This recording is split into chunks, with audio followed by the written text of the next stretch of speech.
Hello aspirants, आप सभी का एक बार फिर से स्वागत है लेगेसी आईएएस एकेडमी में। तो यूपीएससी जो सिविल सर्विसेज का एग्जामिनेशन कराता है, उसमें एक बहुत बड़ा बदलाव होने वाला है, जिसके वजह से एस्पिरेंट्स को मिलने वाली है काफी राहत।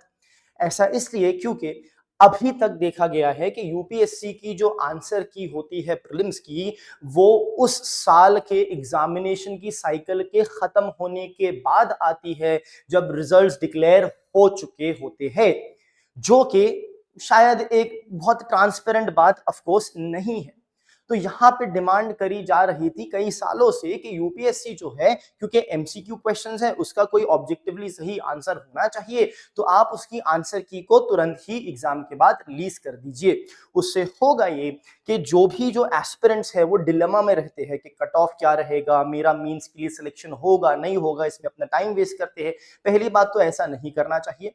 दूसरी बात, आंसर की होने की वजह से उनको थोड़ा सा एक्चुअल में पता चल जाता है कि उनके मार्क्स कितने तक आने वाले हैं, कोई एम्बिग्विटी या कंफ्यूजन नहीं बचता है, क्योंकि मार्केट में अलग अलग इंस्टीट्यूट्स अलग अलग आंसर देते हैं सेम ही क्वेश्चन का। बट इससे भी बड़ी बात यह है कि यूपीएससी ने अभी तक ये चीज इंप्लीमेंट नहीं करी थी, बट अब इस साल से वो करने जा रहा है। ऐसा क्यों? अब देखिए, यहां पे कुछ डायरेक्ट रीजनिंग तो नहीं दी गई है, बट अगर आप अनुमान लगाए तो शायद हो सकता है कि यूपीएससी अपनी एक गलती को मान लीजिए सुधारने की कोशिश कर रहा है, या ये चाह रहा है कि आगे जब गलती हो तो कोई उंगली ना उठाए। जी हां, वो क्या गलती थी? अब हुआ ये है कि 2024 का जो यूपीएससी प्रीलिम्स का जो पेपर था, उसमें 3 क्वेश्चन जो है यूपीएससी ने रिजेक्ट कर दिए। मतलब UPSC did not take that into account. 100 question का पेपर होता है, 3 क्वेश्चंस को यूपीएससी ने हटा दिया, तो सिर्फ 97 क्वेश्चंस में से बेसिकली डिसाइड किया गया कि कौन मेंस का एग्जाम देगा और कौन नहीं। इनफैक्ट इशू ये भी नहीं है, हालांकि ऐसा भी नहीं होना चाहिए, बट इशू क्या है? इशू ये है कि एक ऐसा क्वेश्चन था जिसे यूपीएससी ने हटाया नहीं, बल्कि उसका जो आंसर है वो पूरी तरह से गलत दिया है। जी हां, तो उस आंसर में यूपीएससी ने बेसिकली उस क्वेश्चन में गलत आंसर दिया। उस गलत आंसर को सही मानते हुए यूपीएससी ने प्रीलिम्स के से रिलेटेड सिलेक्शंस करे मेंस के लिए। उसमें से मेंस लोगों ने देके पर्सनालिटी टेस्ट दिया और फाइनल सिलेक्शंस हो गया, और उस क्वेश्चन के वजह से जो प्रीलिम्स क्वालिफाई नहीं कर पाया वो तो पीछे रह गया। तो ये एक तरीके का बहुत बड़ा इनजस्टिस हो गया था। जी ठीक है। अब यहां पे कई सारे लोगों ने उसको क्रिटिसाइज किया कि यूपीएससी इतनी सी बात नहीं जानता कि ये आंसर तो गलत है। ठीक है भाई, गलती सबसे हो सकती है, राइट? यूपीएससी भी इंसानों से ही बना हुआ है। बट यहां पे जरूरत थी एक बहुत ही इंपॉर्टेंट चीज की। देखिए, गलत क्वेश्चन रिसोर्सेज रहने के बाद भी आप गलती कर सकते हो, बट जो चीज की यहां पे जरूरत थी वो चीज थी बेसिकली ट्रांसपेरेंसी। अगर आप आंसर की दे दो पहले से, तो अगर कुछ डाउट है, कंफ्यूजन है, वो एस्पिरेंट्स रेस कर सकते हैं और यूपीएससी उसको रेक्टिफाई कर सकती है, और उस रेक्टिफाइड आंसर की के बेसिस पर जो है क्वालिफिकेशन मींस के लिए डिसाइड कर सकती है। ये चीज की रिक्वायरमेंट खास तौर से थी, और यही चीज को लेकर अब आ गया है यूपीएससी।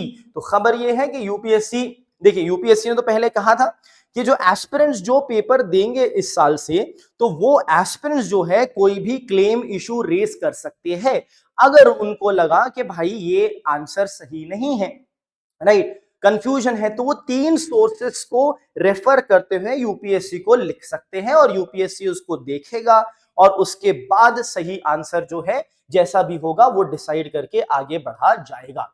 बट यहां पे कंफ्यूजन ये था कि अगर यूपीएससी ने आंसर ही गलत दे दिया तो हमको तो लगेगा कि ठीक है, ऑप्शन यहाँ पे बी है क्योंकि एक स्टेटमेंट गलत है, बट यूपीएससी बोल देगा नहीं ऑप्शन सी है, तब क्या?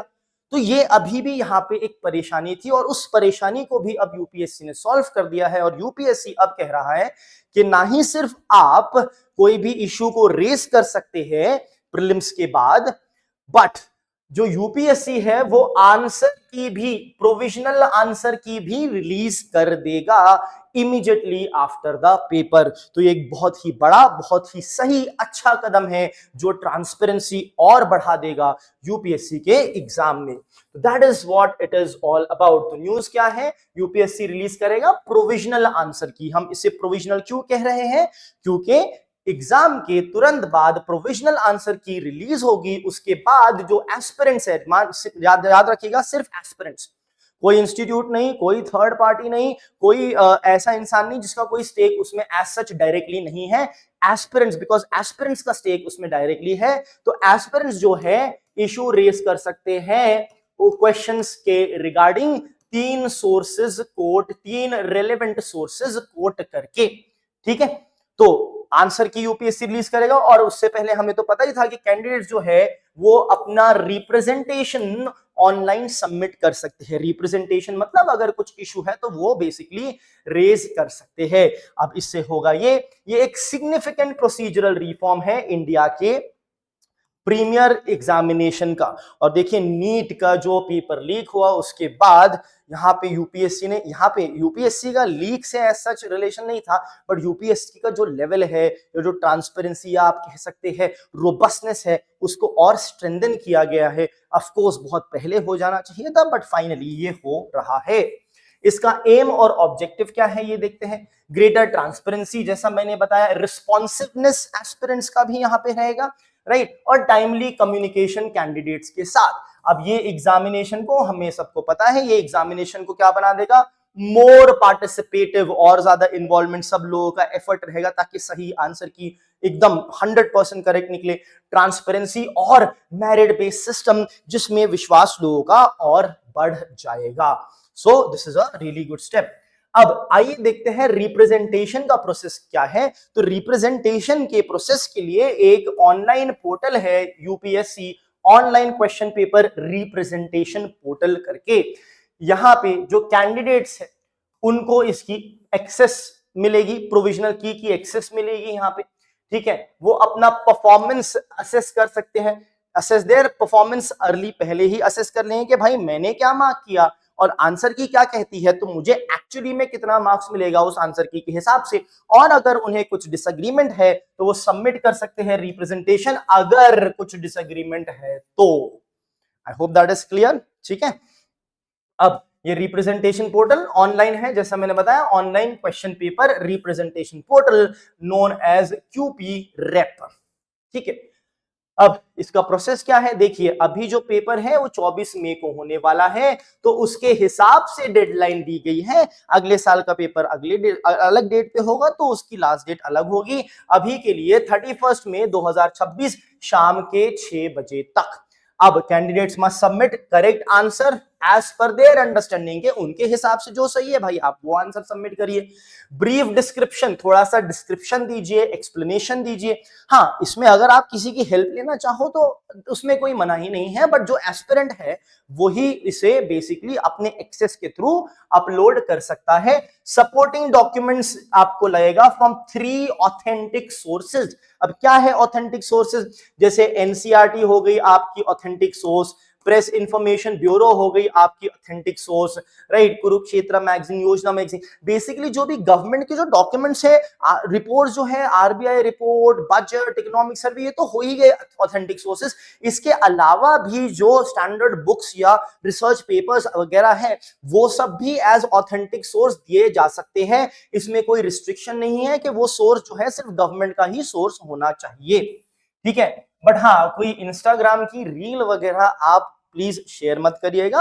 अगर किसी ने रील जेन्युइनली अच्छी बनाई होगी, ऑफ कोर्स कई लोग अच्छी भी बनाते हैं, तो उसमें जरूर सोर्स होगा, आप उस सोर्स को कोट करिएगा, कोई रील या इंस्टाग्राम या फेसबुक पोस्ट को नहीं, ठीक है। अब ये रिफॉर्म क्यों मैटर करता है, ऑफ कोर्स कैंडिडेट्स, ठीक है। कैंडिडेट्स की डिमांड थी कि पब्लिकेशन आंसर की पब्लिश करी जाए, जिससे ट्रांसपेरेंसी बढ़े, अकाउंटेबिलिटी बढ़े, सिस्टम में कॉन्फिडेंस एस्पिरेंट्स का बढ़े, तो जो आज बेसिकली रिफ्लेक्ट होता नजर आ रहा है। सो ये जो स्टेप लिया गया है वो क्लियरली रिफ्लेक्ट करता है यूपीएससी का कमिटमेंट टुवर्ड्स ट्रांसपेरेंसी, अकाउंटेबिलिटी और मेरिट बेस्ड एग्जामिनेशन फ्रेमवर्क। ये था पीआईबी रिलीज, जिसके तहत ये उन्होंने बताया कि भाई आंसर की भी रिलीज होगी। इसमें खास तौर से शायद हो सकता है ट्रिगर पॉइंट जो आप सबमिशन डाल सकते हो पोर्टल पे, अगर कुछ डिसएग्रीमेंट हो तो शायद वो ये हो सकता है ट्रिगर पॉइंट कि लास्ट ईयर जो 2024 का जो पेपर है वहां पे यूपीएससी ने एक क्वेश्चन में एक्चुअली में गलत आंसर को सही बताया था। बट एनीवे पास जो है वो अब पास में रह गया है। अब आगे बढ़ते वक्त यूपीएससी यहाँ पे बड़े ही ट्रांसपेरेंसी के साथ और मेरिट बेस्ड सिस्टम में ट्रस्ट को और बढ़ाते हुए आगे बढ़ रहा है। धन्यवाद।